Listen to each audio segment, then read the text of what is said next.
Kyiv is on high alert today, with the U.S. now saying that the embassy there is temporarily closed over concerns that Russia might launch a, quote, significant air attack against the Ukrainian capital. Joining us now, Admiral James Stavridis, former NATO Supreme Allied Commander and an MSNBC chief international analyst.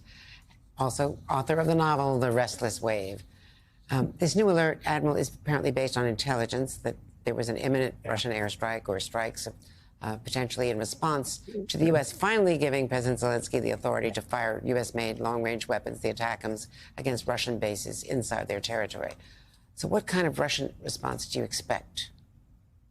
I think it'll be a combined missile and drone attack, fairly similar, Andrea, that one you'll recall from about a week ago, which was the largest thus far of the fall. I think it'll be very specifically targeted against the launch sites of those ATACMS missiles, and also second order continue to go after the energy infrastructure of the Ukrainians. So look for some military targets, some civilian targets. The latter, of course, are war crimes.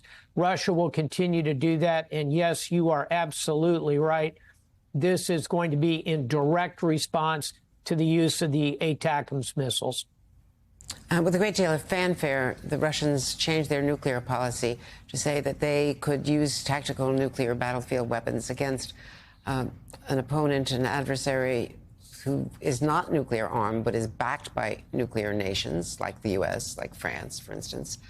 That said, there's no intelligence indicating that there is some alert over that. There's no movement or deployment that we see. And so is this just an empty threat? I would call it saber rattling. I suppose it's not empty in the sense that if Putin wanted to, he could take the sword of nuclear weapons out of the saber. I don't think he has any intention of doing that. I think he's rattling the saber. And the reason he's very unlikely to use nuclear weapons, twofold. One, and I say this as a former Supreme Allied Commander of NATO, there's no good military target that you can use a nuclear weapon against. This is 600 miles. It's a fight that's strung out. There's no military center of gravity he can go after. And that brings me to the second reason. If he were to use it, unimaginably, in my view, against a civilian target and say take out Kharkiv, the second largest city, or God forbid, Kyiv itself, Putin knows if he were to do that, the entire global south, India, Nigeria, South Africa, Brazil, Pakistan, these countries that are kind of playing both sides, they would run away from Russia as fast as they could. So, no, I don't think he has any intention of using a nuclear weapon. We should continue to be mindful of his capability, but we should not listen to our fears in this regard. We should continue to support Ukraine as they prosecute the war. And Donald Trump has now picked acting Attorney General, former acting Attorney General Matthew Whitaker as U.S. Ambassador to NATO. I don't know of any diplomatic experience he has. How important is that role? It's an extremely important role. And I've seen both Republicans and Democrats in the role. I've seen some people who are very good, some people who are less good.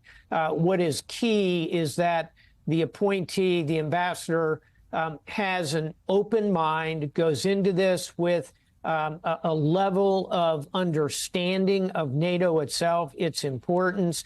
And is this nominee going to be someone who pushes the Europeans to increase defense spending? That's fine.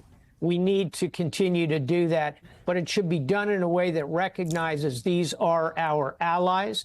Collectively, they're the second largest defense budget in the world after the United States.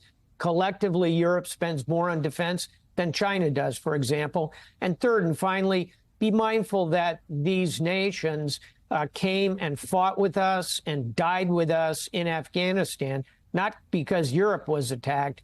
They came because the United States was attacked. I think a new ambassador going in with those kind of sensibilities can be very successful, Democrat or Republican. Thank you very much, Admiral Stavridis. Always good to see you.